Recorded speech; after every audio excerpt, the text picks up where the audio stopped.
Today's topic, no man's land. Hi,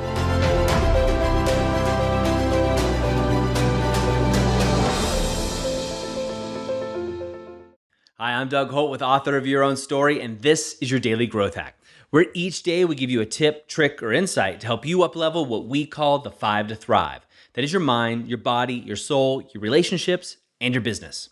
Today, I'm specifically going to talk about business. Now, if you're not a business owner, just stay tuned because this could apply to you, or at least you'll learn a little bit more about the things that you should understand.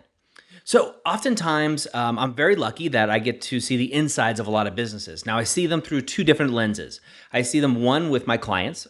So my coaching clients, what I do is kind of more of a business lifestyle coaching. So it's a one-year program where I do a deep dive with a business owner, and we go over all of their 5 to Thrive on a weekly basis, but also long-term visioning. And part of that is I actually get to see inside their financials, and I'm helping them strategize their business to help it grow.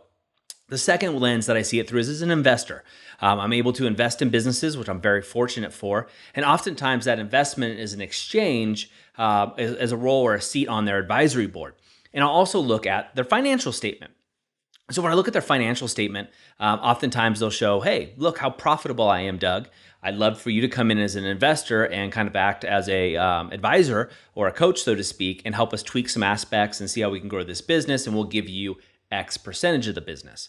But when I look at their P&L, or I look at what's going on, and I'm looking at maybe there's 3 or 4 business owners is the one I'm thinking of that I just recently talked to, and they're profitable. They're making over $300,000 a year, and that's fantastic, except for one problem. There are 4 partners in this particular business, and none of them are receiving a paycheck. Okay, so this is kind of common. In fact, it's almost always common. But the problem is to replace 2 of the key members, they would have to bring in somebody at a salary that would be $150,000 a year minimum to replace those 2 key members. And that covers all their profit. Now you have 2 other partners in there that aren't getting paid that are hoping for some kind of payout. And now they're willing to give me a large chunk of that business to come in as an advisor and help them grow it and help them scale. And so that doesn't equate. So they're in an area what I call no man's land, right? They need the investment, they need the intellectual capital, and they need what I can bring in with my marketing agency and then my coaching to help them scale their business to get to the next level. They're at that gap. The problem is they can't afford it, and they can't afford not to pay somebody else. So their dream, of course, as business owners, as most business owners is to turn a profit and also to be able to eventually step out or have an exit of the business. But if they're actually to pay somebody, so pay somebody a workable salary, or what we'd look at as a salary that most people would take, to cover their spot. So whatever tasks that they do. So remember, they have 2 key members in this business. So to pay somebody, it's a minimum of $150,000 a year for the 2 key members. Now the other 2, you could probably find somebody at a little bit lower rate, and they're going to be listening to this, so no offense here, but they know this.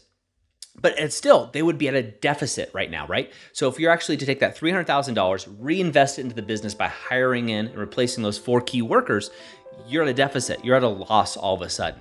And so when I look at a business, and if you're an employee and you look at your business and you're in a business where your boss is just doing a ton of work, and then what would it cost to replace that key person or that key personnel that's part of the business? And that's what we want to look at as far as what we call no man's land, right? So no man's land, again, is that point where you've built the business, you've done your sweat equity, and that's amazing. And if you've done that, I applaud you. I've been there. I totally understand what you're going through. However, if you want to replace yourself and truly be a profitable business, you should be able to at least pay yourself and replace yourself, or at least have the income that you could replace yourself. If you get sick, something happens, God forbid there's an accident, something along those lines.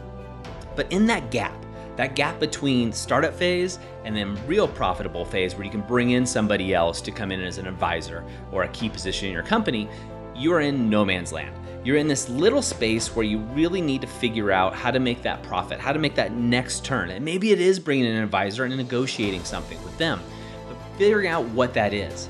Now, if you're an employee, you want to look at your business or your boss's business and see if that's in no man's land too. I would guess that almost every business I've ever looked at that has gone through the no man's land phase hasn't thought about it. They haven't thought about the fact that they're in a position where it looks profitable, it looks like they're doing great, but actually when you pencil it out, and you add in all the other factors, the sweat equity, and you replace those key people, they're actually in debt and they're actually not profitable at all. And this isn't to despair them, because there's a way around it. You have to come up with an actionable plan to get out of no man's land. So that's it for me today. Just a quick business tip, something I see all the time. And I hope you don't get into, I hope you do get into no man's land, recognize it, and then get out. The key with everything, of course, is just recognizing these aspects of it. And again, if you're an employee and your boss is in there, if you have that kind of relationship, sit them down and talk to them about it, and look at what that is. Because not that anybody personally is replaceable, but you need to make sure that a business is able to sustain the income revenue in case something happens to somebody. Therefore, it can pay the rest of their employees, their staffs, and everybody can have a nice livelihood. And of course, be the author of their own story. So have a great day. And remember, share this with at least 3 people that you know. Build your tribe, start the conversation. I'd love to talk to you about it more in the Author of Your Own Story group. And that's it for today. Have a great day. And remember, go out and be the author of your own story. I hope you enjoyed today's Daily Growth Hacks. Please put your comments right down below, and remember to click subscribe. This way we can ensure that we're delivering these daily growth hacks right to you each and every day. On behalf of the whole team here, remember, go out and be the author of your own story.